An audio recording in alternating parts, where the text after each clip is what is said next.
Hi all, and welcome to the very first episode of Dusty Diecast. In this episode, I want to take you along the daily struggles facing an average diecast collector. In this case, a Norev Citroën Ami 6, where you can probably notice that the hood does not close. I've always really liked the old and weird, quirky cars. To see the back window over there is just lovely. So this is a Norev model, and I'm saying Norev usually hits the sweet spot when it comes to the amount of details, the interactivity, and yeah, the price point. It's usually quite an okay price, and you get quite a lot of it. So this one, a little argument with Mr. Newton. Gravity is always a harsh adversary of any diecast fan, and during moving, which is also always horrible because you always have to pack all the cars. There we go. You always have to pack all the cars and move them, and then you will break off mirrors and whatever. And this box fell on its roof, and the hood was damaged and did not want to close again, and I feel like it is because of this little handle not coming back in. So what I want to do today is see if we can fix it without destroying it. So let's get started.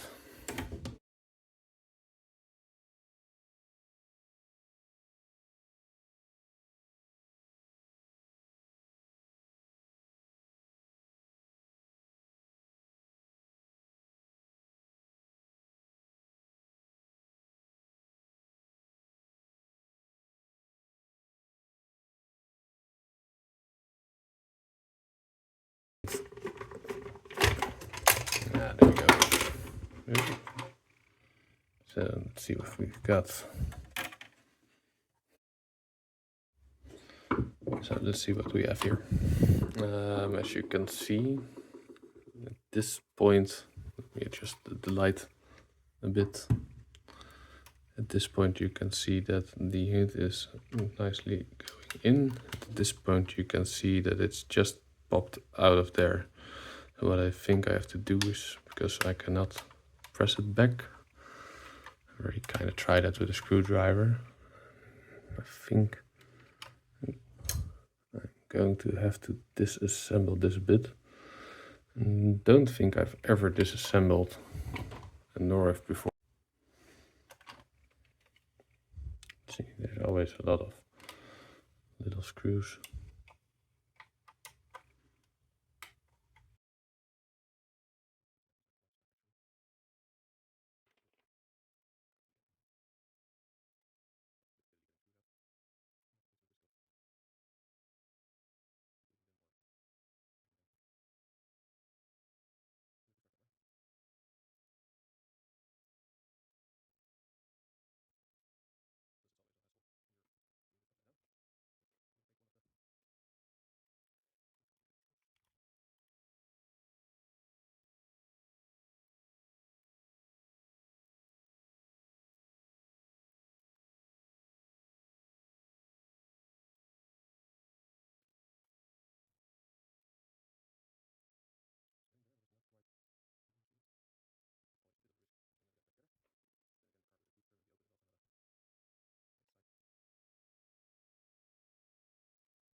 Is a bit important. I thought it was just holding the backside for a bit.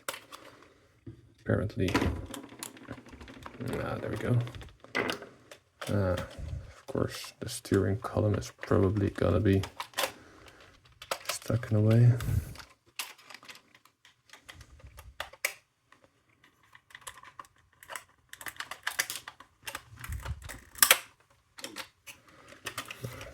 There we go. So I always try to get. It's actually a lovely detail, what you can see. That couches are painted very nicely. Also the amount of detail in something like the trunk And we'll try to show you later when it's back together. Or the detail in the dashboard. It's just, it looks nice enough. There's no floor mats in it, but it's also not just smooth plastic. And you can see they put in quite a bit of effort to get it done. Okay, let's see how it goes with also engine bay. It's not the best looking I've ever seen, but it's decent. So I think here we have a clamp which will hold down the hood, and I imagine that when we would unscrew this, we would access the hood mechanism, and hopefully, let's keep these screws.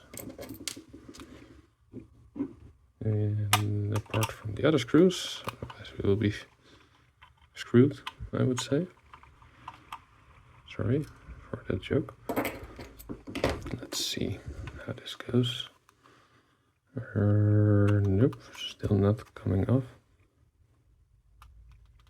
Where is this? I think you have to disassemble the entire engine bay area.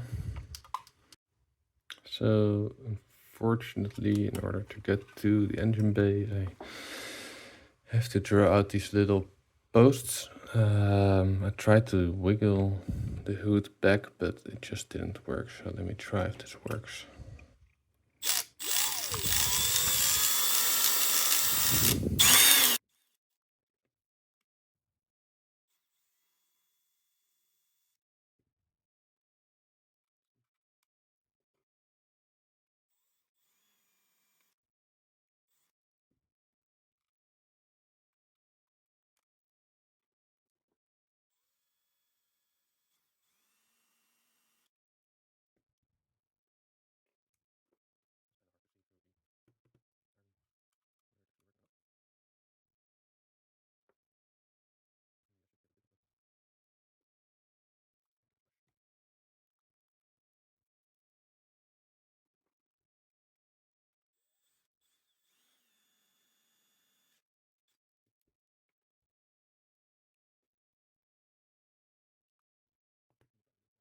So after some drilling, I finally got it a bit loose. I'm not sure what it's gonna do for the retail value of this specific car. That's probably not gonna be great. I also think this is actually just a loose piece. Let's see if I put a little bit of pressure here, we can. No, still needs a bit more. So this half is now loose. The other half still has to go. So I think I've got the entire hood loose now. Obviously, this has not gotten any better, but then again, when I'm gonna look at it, I'm not gonna look at the inside of the underside. So let's see. Wait, let me see. Get the camera a bit better. Oops.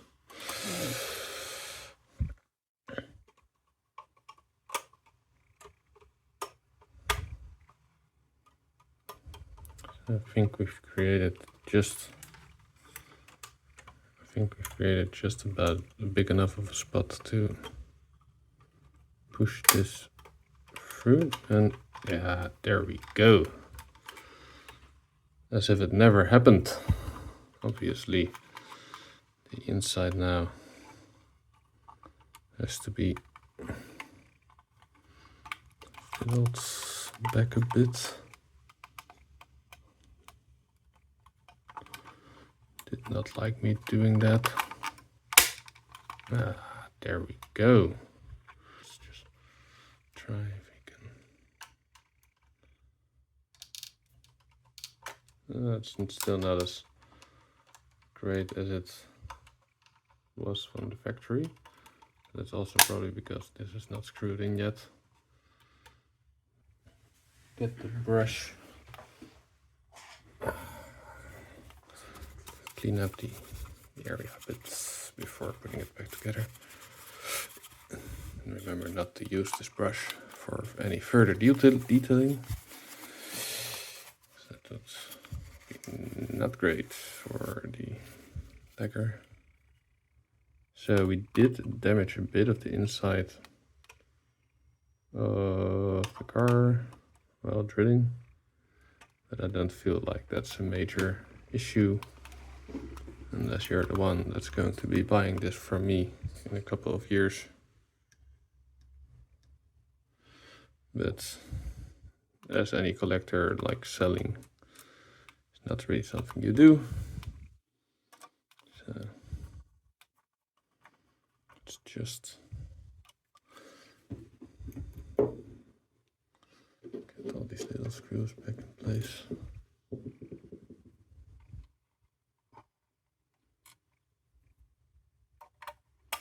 Should probably get a bit better tools for this job. So let's see. Yeah, it's still a bit fiddly, but that is just something you have to live with. So let's put this baby back together. I'm hoping that this will just kind of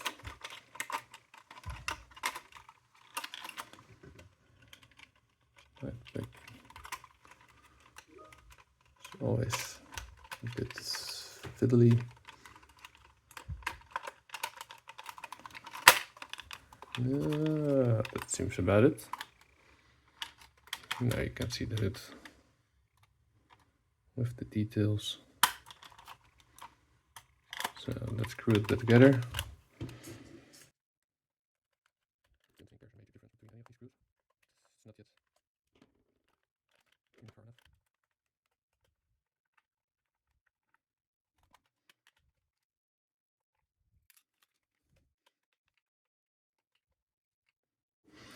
So that's it. Now we have one correct looking model car again. And if you look on the inside, you don't see the damage that we did to it. So if we won't tell, no one will have to know.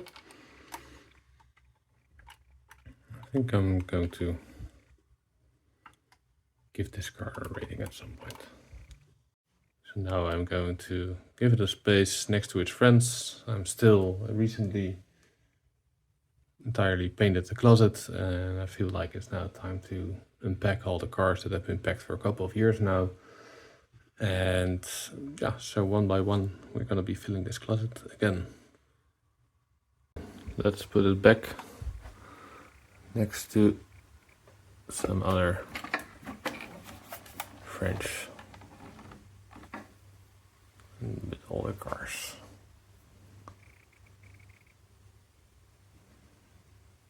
Lovely. A lot better than with the broken hood. Thank you for watching. I will be hopefully posting a bit more as I'm uncovering more and finding more broken mirrors and other silly things.